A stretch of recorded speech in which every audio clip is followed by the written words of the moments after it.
오늘 말씀은 오늘은 깨닫는 지혜를 허락하소서라는 제목으로 말씀을 함께 나눠보도록 하겠습니다. 자, 하나님은 아합에게 선지자를 보내서 이스라엘의 승전을 약속하십니다. 베나닷은 아합이 전쟁이나 끝나고 자랑하라 라고 훈수를 두자 이해 분개하여 사마리아를 향해 공격 준비를 명했습니다. 그런데 이때 사마리아 궁에서는 한 선지자가 아합 앞에 나왔습니다. 13절 원문에는 보라라는 감탄사가 문장 맨 앞에 나와서 선지자의 등장이 뜻밖의 일임을 알립니다. 당시 여호와의 선지자들이 이세벨에게 죽임을 당했고요. 엘리야는 혼자 남았다고 외로워하고 두려워하고 있었습니다. 그러나 하나님은 엘리야나 이 선지자 외에도 그의 주권적 계획 하에 또 다른 선지자, 미가야 선지자, 오바댜가 굴에 숨겨둔 100명의 선지자들을 등을 보호하고 계셨습니다. 이렇게 선지자는 여호와의 말씀으로 이스라엘의 승리를 아합에게 전합니다. 이때 사마리아를 향해 진영을 갖춘 이 아람 군대는 큰 무리였습니다. 본문에 아람군의 수는 언급되지 않았지만 이듬해에 아람이 다시 이스라엘을 공격했을 때 보병이 10만 명에 달하는 것을 참고를 하면 이번 아람의 병력 또한 그 정도, 한 10만 명 내외 정도가 아니었을까 우리는 볼 수 있습니다.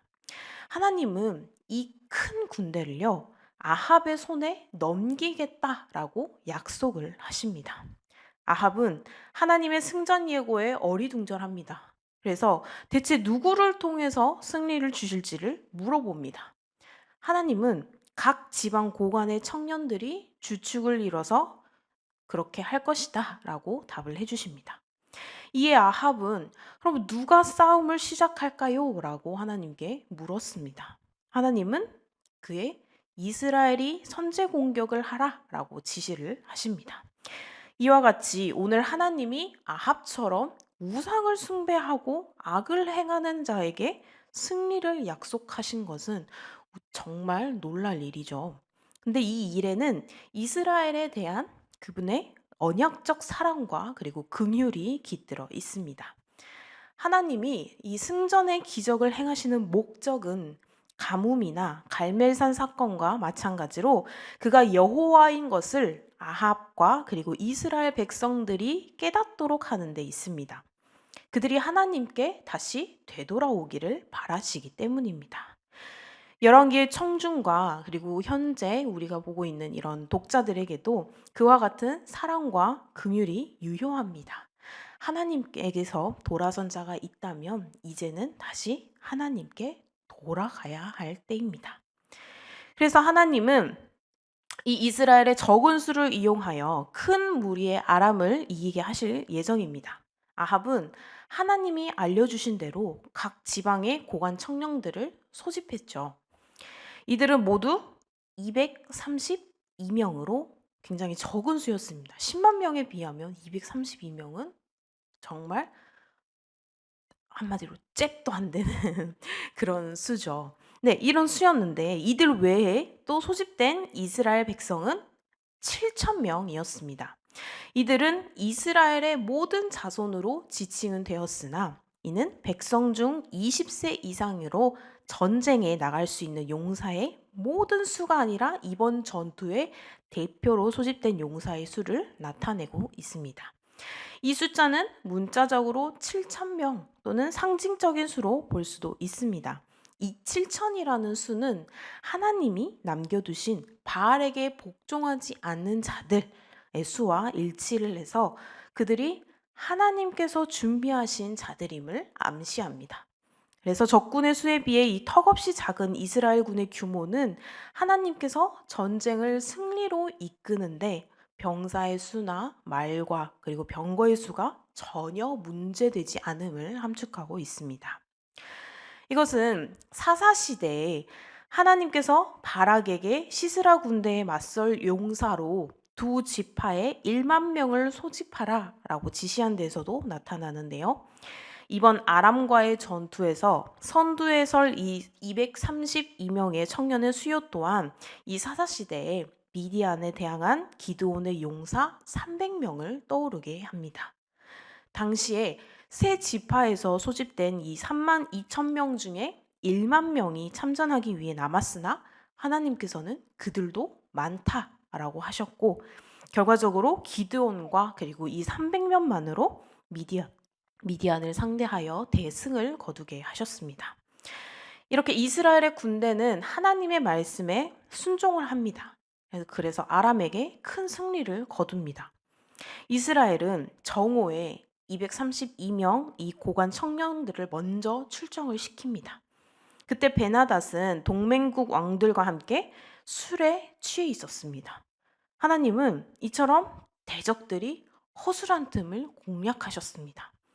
전쟁 중에 술에 취한 이 벤하닷의 모습은 오므리 장군을 전장에 보내고, 그리고 디르사에 남아 술에 취해 있었던 이 엘라 왕을 떠오르게 합니다.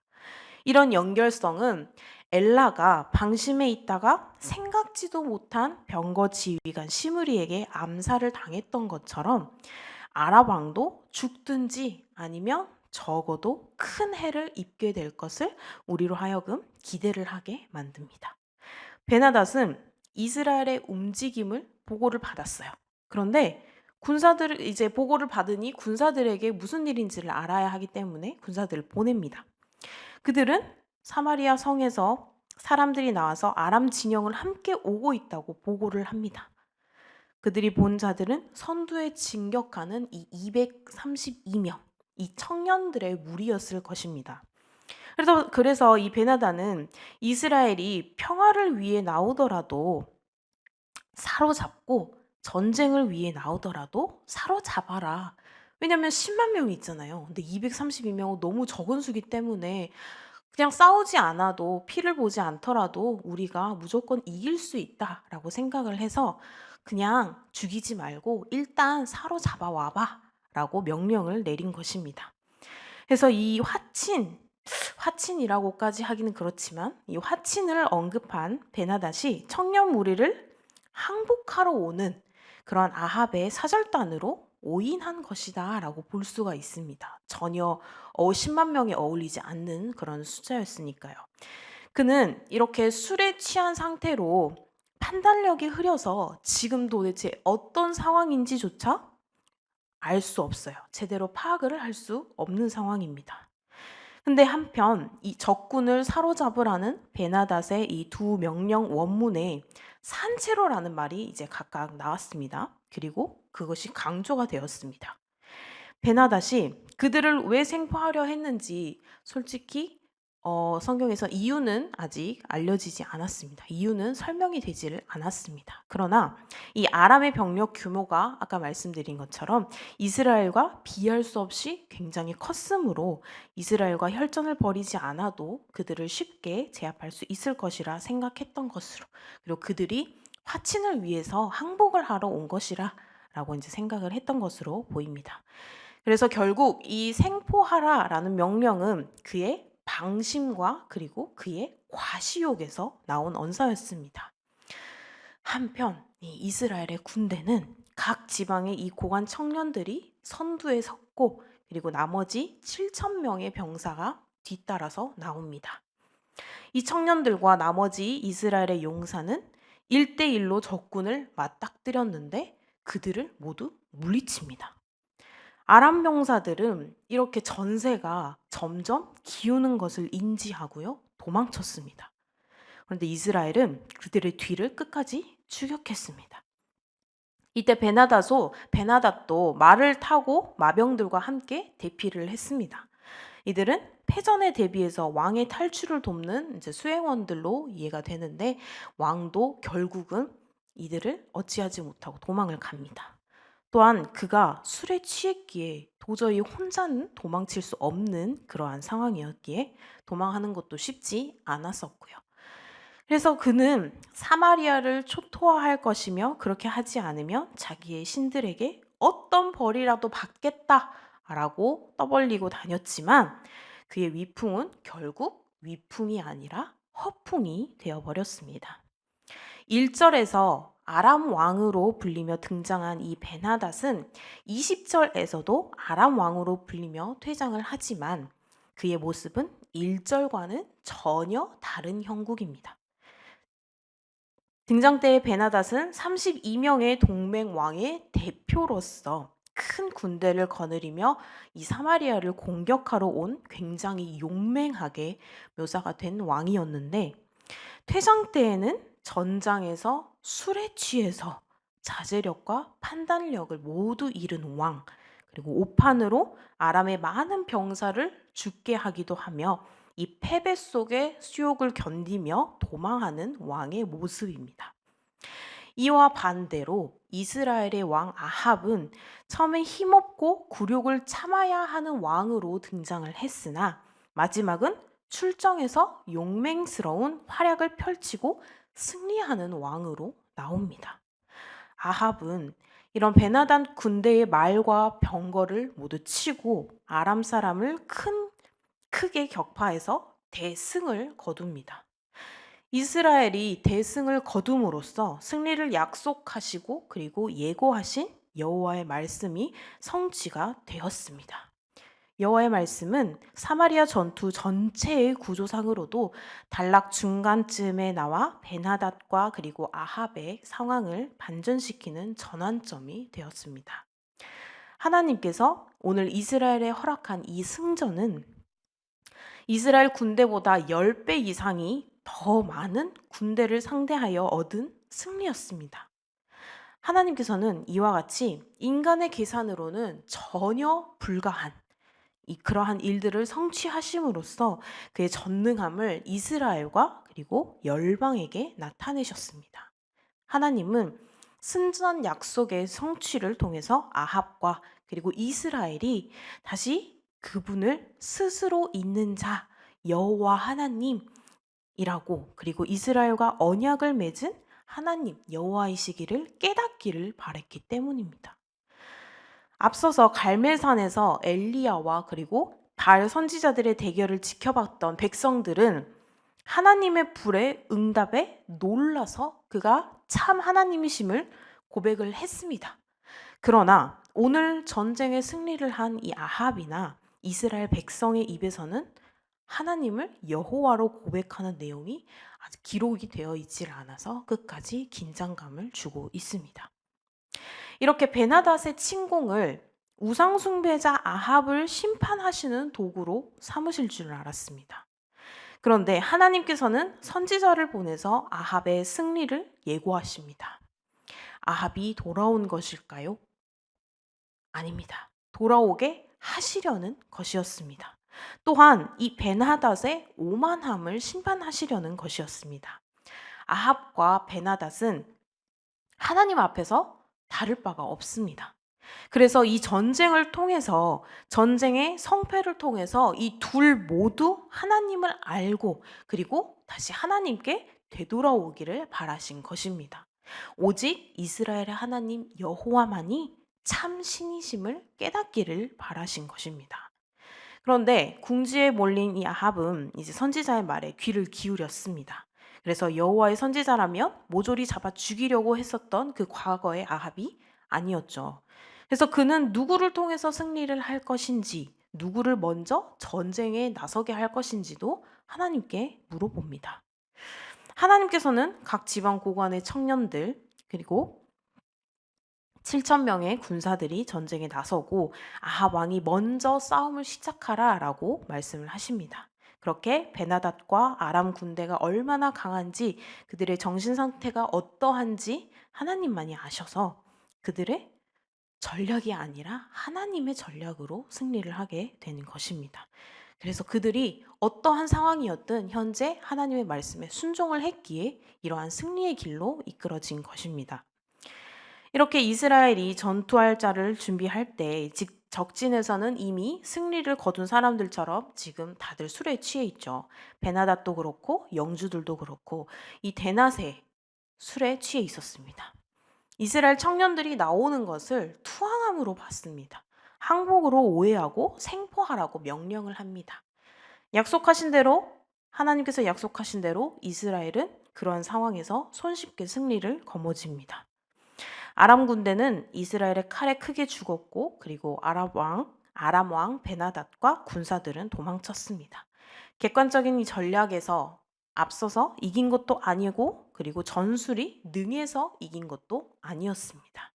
이스라엘 중에 자기 공로를 주장할 수 있는 자가 아무도 없는 그런 하나님의 전쟁이었습니다. 하나님의 말씀이 이긴 것입니다. 약속이 이긴 것입니다. 하나님이 껍데기이신 지금 아람의 신을 이겼습니다. 오늘 우리에게도 참 승리의 비결은 하나님이 싸우시게 하는 겁니다. 그분의 싸움을 우리는 대리하는 것입니다. 그분의 뜻이 이루어지게 하는 것입니다. 우리는 그분의 승리를 누리는 것일 뿐 우리의 승리를 쟁취하는 것이 아닙니다. 전쟁은 하나님의 손에 있습니다. 하나님께서 자신을 증명하실 때 이스라엘과 열방이 하나님 알기를 바라셨습니다.